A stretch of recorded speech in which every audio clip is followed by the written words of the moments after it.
Quem nos faz companhia na manhã de hoje é o vice-presidente da Frente Parlamentar da Agropecuária, deputado Arnaldo Jardim, mais uma vez gentilmente aceitando o nosso convite para conversar com a nossa audiência. Deputado, é sempre um prazer enorme receber o senhor aqui no Bom Dia Agronegócio. Seja bem-vindo, bom dia. Muito obrigado. Eu que agradeço. Participar do Bom Dia Agronegócio é pensar sobre o nosso setor que tanto orgulho traz ao Brasil, o nosso agro, falar dos nossos desafios e nada mais oportuno do que agora, no começo do semestre, quando os cenários estão se definindo na Câmara dos Deputados, na economia e particularmente para o nosso agro. Deputado, eu quero começar com o senhor, já buscando entender como é que o senhor está enxergando o caminhar dessas medidas que estão sendo apresentadas para os produtores gaúchos. Essa semana teve uma reunião importante entre os líderes do movimento SOS Agro Rio Grande do Sul e parlamentares, inclusive os parlamentares ali da Frente Parlamentar da Agropecuária. O senhor acha que essa vai ser a demanda número 1 da FPA nesse segundo semestre para esses trabalhos correndo aí no Congresso Nacional? O Rio Grande do Sul terá toda a nossa prioridade, solidariedade aos produtores. As medidas não estão chegando da forma como são necessárias. O setor vive um momento de imensas dificuldades. A mobilização dos produtores é exatamente por conta disso. Nós temos tido, pela atuação do próprio Pedro Lupion, destacadamente entre vários parlamentares gaúchos que integram toda a nossa base da FPA, e a FPA como um todo, de todo o país, está solidária aos produtores gaúchos, mas não posso deixar de mencionar o papel de liderança que tem tido o deputado Alceu Moreira.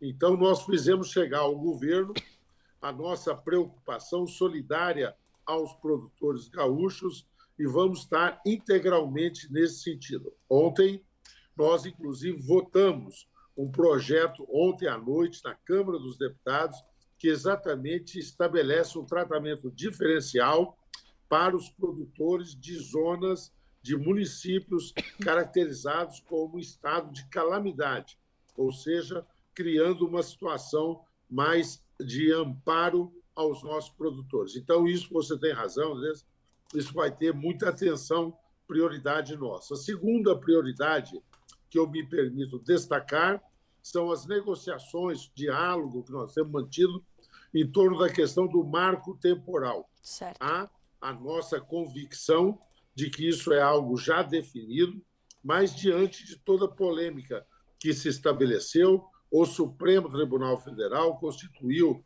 uma comissão de diálogo, nós estamos dela participando, e isso tem nossa segunda atenção. Terceira ponto de atenção, a implementação do Plano Safra. Nós tivemos um avanço, nós conseguimos um volume do Plano Safra importante, algumas linhas significativas, a taxa de juros continua muito alta e a implementação do Plano Safra seria a terceira prioridade que eu mencionaria. E uma quarta, então estou falando do Rio Grande do Sul, eu falei da questão referente a marco temporal, segurança jurídica, mencionei a implementação do Plano Safra, mas ontem mesmo, eu, Pedro Lupion, Tereza Cristina, Sérgio Souza, Alceu Moreira, para mencionar alguns que estavam conosco, nós tivemos uma longa conversa sobre seguro rural. E há também a nossa intenção de avançarmos na formulação de uma proposta para o seguro rural. Nós não podemos continuar com uma cobertura tão baixa como temos do seguro. E nós tivemos um corte recente depois do congelamento das despesas ali do governo federal, né, deputado? Um novo corte pro orçamento do seguro. Já era ajustado, ficou ajustadíssimo. E num momento onde o produtor está trabalhando com bastante incerteza, com bastante insegurança. Toda a situação das mudanças climáticas criam um clima ainda mais diverso. As variações de temperatura, das condições meteorológicas vão se aprofundar. Isso exige cada vez mais atenção à questão do seguro. Nós vivemos uma questão, aí é uma conversa mais comprida, como a gente diz, né, Andressa? Mas nós vivemos um momento em que há pouco tempo atrás, estou falando de 20 e poucos anos, isso na história é nada, o Plano Safra era tudo.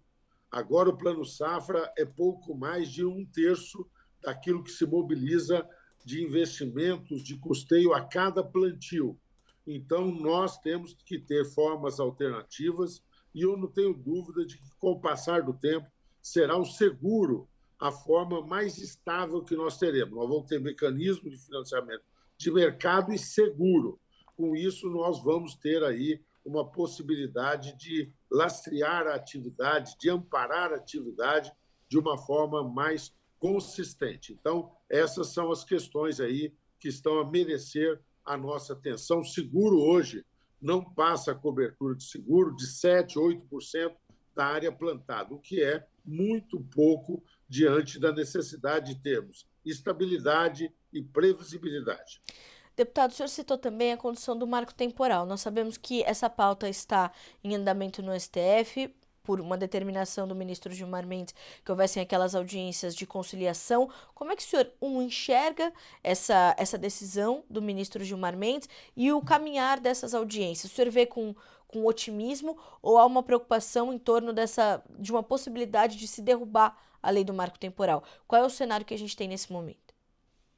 De uma forma muito precisa, você sabe que eu tento ser sempre muito claro Sim, nas coisas que eu digo, é a nossa condução, sim. mas não está ainda um rumo definido para Uhum. nós. Nós temos certeza de que há uma vontade da população, ela se expressa pelo parlamento, que é constitucional, que nós tivemos um momento que foi a Constituição de 88, em que aquilo que eram reclamos de direito à terra, de povos originários, indígenas, quilombolas, foi estabelecido. Os números estão aí para todo mundo ver. A nossa população, caracterizada como indígena, embora tenha crescido recentemente, aí é uma outra conversa, tá certo? Ela cresceu espontaneamente, muito mais que a taxa de natalidade, porque pessoas reivindicaram essa condição. Ela está em torno de 1 milhão de pessoas hoje, num país que tem 218 milhões. Então, isso significa 0,4% da população brasileira, tá certo? As reservas indígenas já demarcadas hoje são 13,8% do território nacional, tá certo? Há reivindicações, há demarcações que ainda estão sendo discutidas, tá certo? Que podem fazer esse número subir a casa de quase 18%. Sim, Eu estou falando porque esses números são muito relevantes para todos entenderem a dimensão daquilo que sem estamos dúvida. tratando. Quando nós temos 13,8% do território nacional já demarcado como reserva indígena, uma pergunta que sobra é o seguinte: qual é a área plantada do Brasil? Aquilo que é a área que hoje produz milho na proporção que nós temos, que produz soja, que produz sorgo, que produz cana, que produz toda a variedade de frutas. O Brasil é o maior produtor de celulose, maior área de plantada de florestas. Nós temos tudo isso, isso perfaz não mais, tá certo? Menos do que 10% do território nacional. Então, nós temos, no nosso entender, uma definição já legislativa, já constitucional, ela tem sido questionada, o Supremo amparou esse questionamento, nós voltamos a matéria normalmente, por larga margem, portanto, nós vamos participar de qualquer fórum de discussão, mas nós queremos, antes de tudo, o reconhecimento e o respeito à legislação. É muito importante que a gente traga essa tranquilidade para o produtor que está nos ouvindo, né, deputado? Porque nós sabemos que enquanto isso está acontecendo, as invasões se proliferaram muito intensamente, principalmente durante o mês de julho, e houve ali, né, uma situação de. Há uma situação de insegurança jurídica que assombra o campo e, inclusive, os próprios indígenas, né? Não se melhora a qualidade de vida deles, né, num movimento como as coisas estão acontecendo agora, né? Exatamente isso. O que o agricultor quer? Não quer nenhum avanço em novas solicitações, direitos, nada disso. Nós queremos o justo reconhecimento e o que o agro precisa é de política de incentivo na área de pesquisa, de amparo em políticas públicas de extensão rural e regularização fundiária, para que nós possamos ter. O nosso agricultor vive e produz sob a legislação ambiental mais rigorosa do mundo, fazendo uma agricultura moderna e com compromisso com a sustentabilidade. O que nós queremos é estabilidade, tranquilidade para que o agricultor possa produzir. Deputado, para finalizarmos, no primeiro semestre, antes desse pequeno recesso que tem o Congresso no meio do ano, a pauta da reforma tributária também foi uma das mais discutidas. O senhor esteve aqui conosco para também trazer esclarecimentos. Como isso está previsto para acontecer e para correr, já que a pauta está tramitando agora no Senado Federal? Quais são os trabalhos previstos e as discussões previstas em torno disso quando a gente pensa no agronegócio brasileiro? Bem, a FPA é composta de deputados e deputadas, senadores e senadoras. Então, a FPA vai continuar atuando no Senado para discutir aqueles pontos que nós já defendemos na Câmara. A nossa avaliação é que na Câmara, ao final, tanto no projeto da reforma tributária, aquilo que foi uma mudança constitucional, como agora, na etapa da regulamentação, nós conseguimos preservar os interesses do agro. Menciono alguns pontos aqui, Andrés. Primeiro, toda a questão tributária dos integrados. Na proposta originária, vinha uma taxação que ia comprometer a atividade da integração. E nós conseguimos ver isso preservado, foi positivo na nossa avaliação. Nós garantimos também aquela possibilidade de optar o produtor entre ser ou não contribuinte, uma situação jurídica que ele tenha a opção. Nós tínhamos trabalhado por isso, na regulamentação veio confuso, nós conseguimos explicitar isso.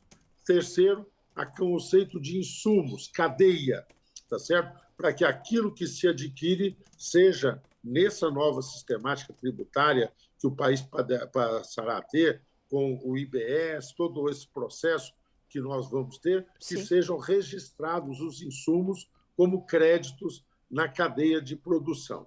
E um outro ponto relevante que eu destacaria ao respeito à questão das cooperativas, que são muito importantes para o setor, tanto na produção como na questão do crédito, e, finalmente, a questão da cesta básica, né? Nós conseguimos essa definição, cesta básica isenta, é interesse da população, é um alimento que chegue sem carga tributária, chegue de uma forma, portanto, mais acessível à nossa população. E, por outro lado, nós queríamos complementar. Na proposta originária não se constava da cesta básica, o capítulo de proteína, carnes, e nós conseguimos incluir. Então, nós vamos trabalhar no Senado para que essas questões sejam preservadas aí, além de outras ligadas à questão de biocombustíveis, outras questões que influenciam todo na nossa produção do agro. Então, estamos mobilizados através das senadoras, senadores, e vamos acompanhar a tramitação agora no Senado Federal. Deputado, em suma, vai ser um segundo semestre, um finalzinho de 2024 bastante intenso para a frente parlamentar da agropecuária, né? Mas é bom assim, né? Sim. É bom assim porque os desafios são esses que nós estamos mencionando, mas as notícias são extraordinárias, né? O Brasil se consolidou como o maior exportador de proteína do planeta, primeiro de bovino, segundo de aves, agora suíno, pulamos para terceiro, tá certo? Recentemente, nós tivemos o Congresso da ABAG, Associação Brasileira do Agronegócio, nós tivemos o CIAVES, o Salão Internacional de Aves, Suínos, nós tivemos o Congresso da Andave, toda a cadeia de distribuição de insumos agropecuários. Nós temos boas notícias do ponto de vista da pesquisa, boas notícias do ponto de vista da conectividade, boas notícias do ponto de vista do avanço de produtividade. Então, é um orgulho imenso, né? Porque as boas notícias que têm vindo do Brasil, boa parte delas, com todo respeito a todos os setores, têm vindo a partir da dinâmica do agro. Repito, é um agro moderno, é um agro de relações de trabalho muito avançadas, é um agro com compromisso com a sustentabilidade. O Brasil é medalha de ouro no agro. Que bom, coisa boa ter essa injeção de ânimo do senhor já logo cedo aqui para a nossa audiência. Deputado, sempre um prazer recebê-lo, as portas estão sempre abertas para o senhor, para a FPA. Quando quiser, é só nos acionar e a gente abre os canais de comunicação aqui para dar voz a vocês. Obrigada. E o senhor está, como eu disse, sempre bem-vindo e agradeço mais uma vez por aceitar o nosso convite. Estamos à disposição sempre também, diante desse embate, diante dessas questões, manter esse diálogo, manter o canal de comunicação, ouvir os nossos produtores e buscar bem representá-los no Congresso Nacional, junto aí aos poderes constituídos. Uma ótima quinta-feira para todos, um grande abraço. Um abraço, deputado, até a próxima. Ótima quinta-feira para o senhor também. Até mais. Bom, senhoras e senhores, deputado Arnaldo Jardim, é sempre muito bom estar com o deputado, porque ele tem, e ele falou isso, né, no começo da sua fala, ele trouxe isso, ele busca ser bastante claro, né, bastante didático ao trazer essas informações que às vezes nos parecem tão distantes, né, e elas estão tão relacionadas ao nosso dia a dia. Isso é importantíssimo. E olha só o comentário importante que chega agora da Gabriela Tonial. E boas notícias em relação à educação e todo o trabalho feito pela Associação de Olho no Material Escolar. Sem dúvida que essa é uma das melhores notícias que o agronegócio brasileiro já trouxe nos últimos anos. Esse movimento do De Olho no Material Escolar, ele está revolucionando, colocando as verdades do campo à disposição das novas gerações. E isso é fundamental para que a gente ainda questiona tanto e discute tanto sobre a imagem do agronegócio brasileiro. Se a gente não mudar isso aí na base, senhoras e senhores, como é o que está fazendo o pessoal do De Olho no Material Escolar, de nada adianta a gente discutir marco temporal, reforma tributária, isso e aquilo, porque as novas gerações vão saber o que desse setor.